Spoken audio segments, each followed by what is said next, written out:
power of Christ compels ye.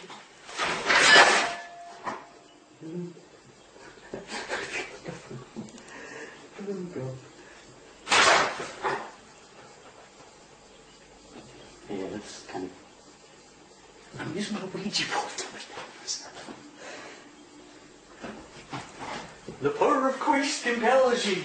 That's terrible. God, I'm tired.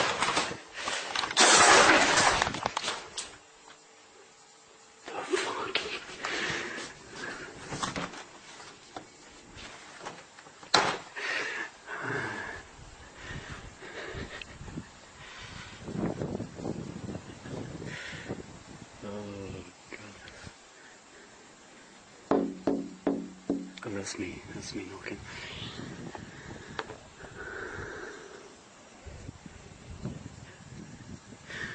Scared the crap out of me when that glass broke.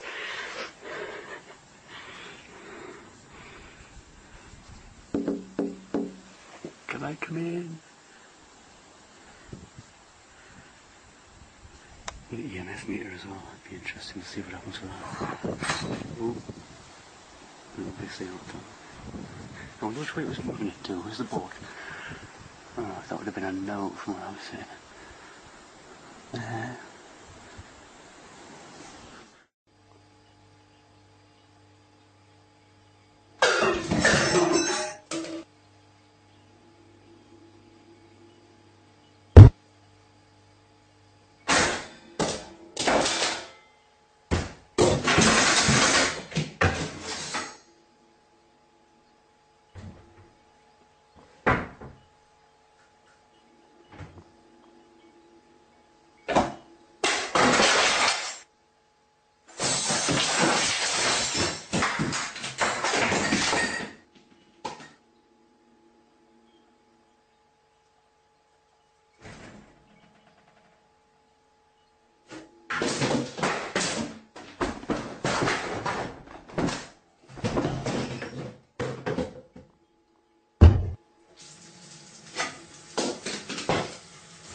I'll check downstairs.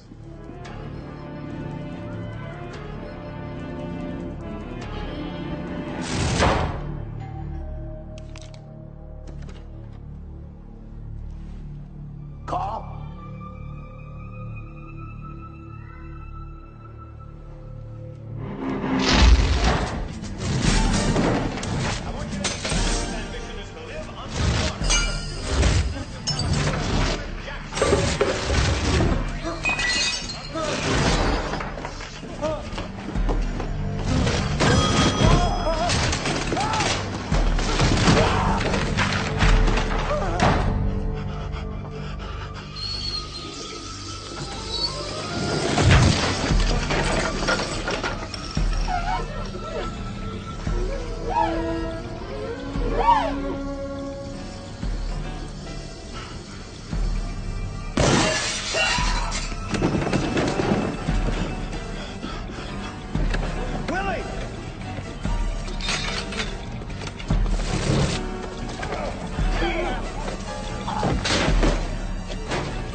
Sunday the 19th of July.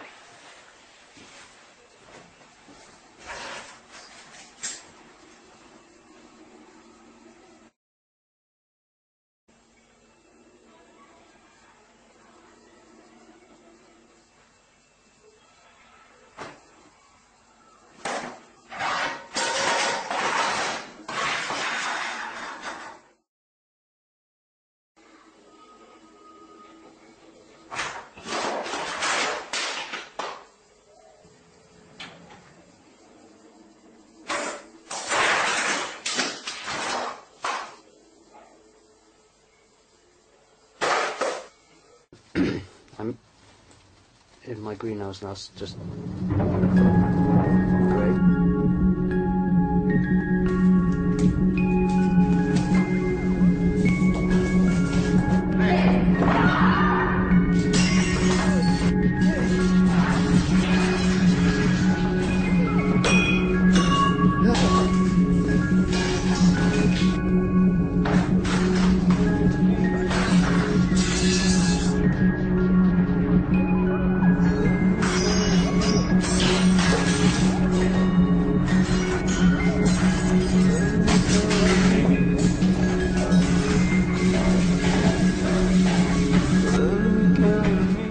most mediums and spiritualists and psychics that we knew were lovely, lovely people, genuine people, kind people.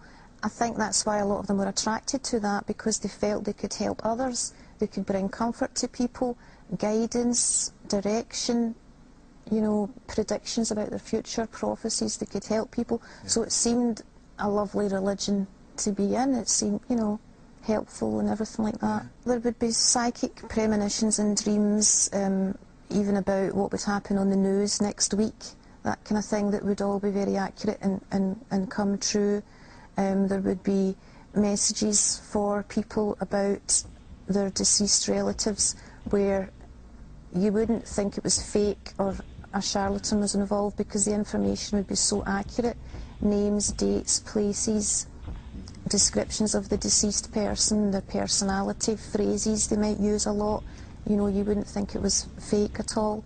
And we started to also, round about this time, heard rumours of lots of other psychics who were going through the same thing, even mediums who were trained, who were having this problem or having poltergeist activity in their house, and they weren't able to cleanse it or to control it.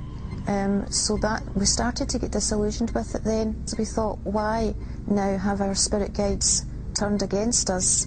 They attacked my mother, they threw her about the house.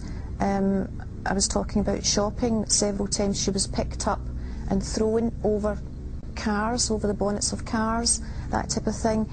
The dead relatives, like apparently my grandmother and that kind of thing, had always been kind and given advice. Suddenly they turned against us and would shout obscenities at us. So it was confusing as to why is this happening, and is there another power actually behind? They're not really our relatives after all, or our spirit guides after all. Really because of what was happening in the house. My mother was losing control, the spirit guides were harassing her so much. Sometimes they would force her into a trance. Once the kitchen went on fire and she didn't realise it happened. The whole kitchen was up in flames because they had took her away in a trance, and she didn't know, she just didn't know what was happening. So that's what made me question it. I stopped going to the spiritualist church then, although I actually still believed in it because it's all I ever knew. Eventually I went to university. I was in second year studying psychology, and a lady, a Christian, came alongside me. We became friends, and by this point my mother was taken and put into the psychiatric ward because the spirit guides were telling her to kill neighbours and kill people.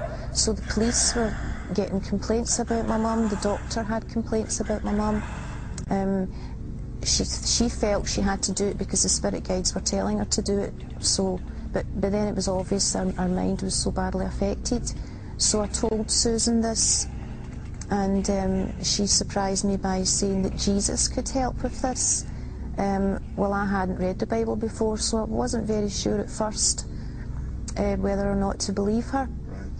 But she explained that she went to a Pentecostal church where some of the members had been involved in spiritualism before, or psychic phenomena before, and they had had horrible experiences too, whether poltergeists or similar experiences.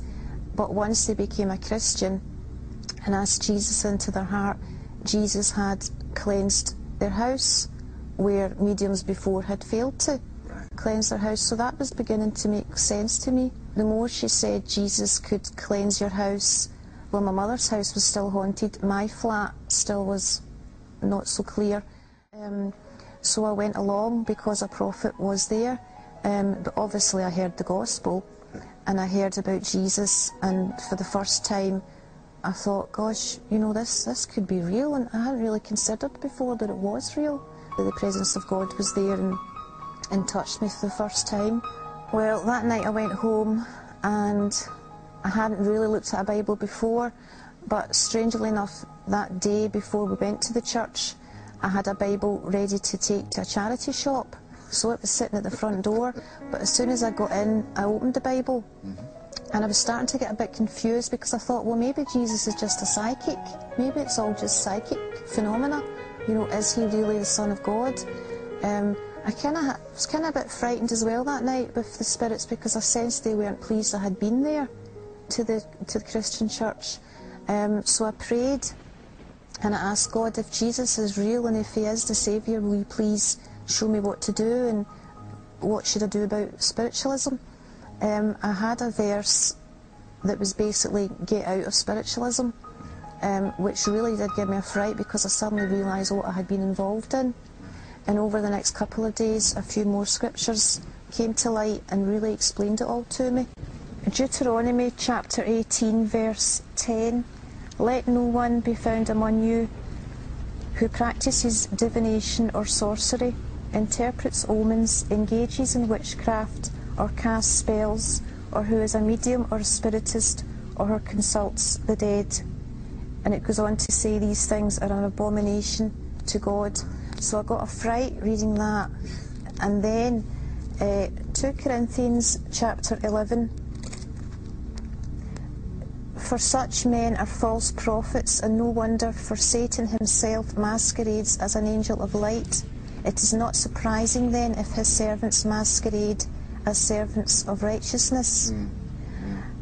And I realised the spirit guides were not benevolent spirits, and the so-called dead relatives were not our dead relatives, because they did turn against us, they became evil. And it made sense. Well, no wonder they suddenly turned against us and attacked us, because spirits can impersonate any person who ever lived. They were masquerading as our relatives and pretending to be them. Just they were imposters, basically. Everything involved in the occult, I burned it or destroyed it in other ways and just repented of it. Obviously needed to ask Christ to forgive me for that, cleanse me for that, have deliverance ministry for it, just have the whole past wiped out. It was easy to throw everything out and destroy everything, because when you suddenly realise these spirits are demons and evil spirits, you don't want anything to do with it. So it was easy to clear everything out, but the thought processes, the memories, the deliverance was more of a process, and that doesn't happen overnight. But with Christ you do walk through that, and he does lead you through that. If anyone has dabbled in these things, you really do need specific prayer for that to be totally set free from it. Absolutely. I think it'd be quite difficult to continue your Christian life without having that all dealt with and totally be set free from it, to really be able to grow and mature as a Christian. Mike Mandel is a Canadian entertainer and lecturer. For many years he was involved in various aspects of the occult, including spirit mediumship. Dozens of entities would speak through him on an ongoing basis. I became involved in what is now known as channeling in the late 1960s.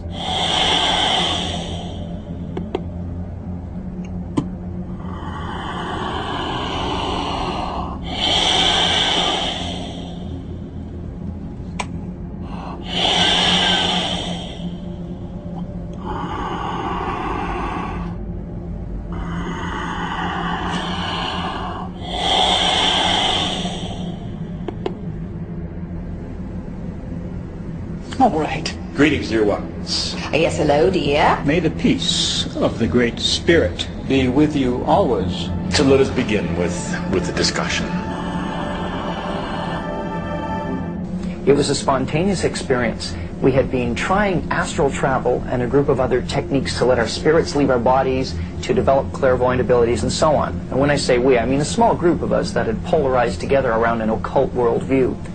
By trying these different techniques, I inadvertently opened myself up, and various entities began speaking through me. Initially speaking in my head, and then eventually taking over to such a degree they were using my vocal cords and speaking through me to our friends. Mike could literally be talking to you as I'm talking to you now, and instantly, in a moment, change and be taken over, and someone else would be talking, and his voice would literally stop being Mike and all of a sudden be somebody else. Initially, it seemed to take them quite a bit of effort to take control of me. And it was more or less a voluntary thing. But as time passed, I realized that it was getting much, much easier for them to slip in and out. We used to call it someone popping in. We'd say, oh, so-and-so just popped in when you were gone. And they would appear sometimes for hours, sometimes for just a few minutes.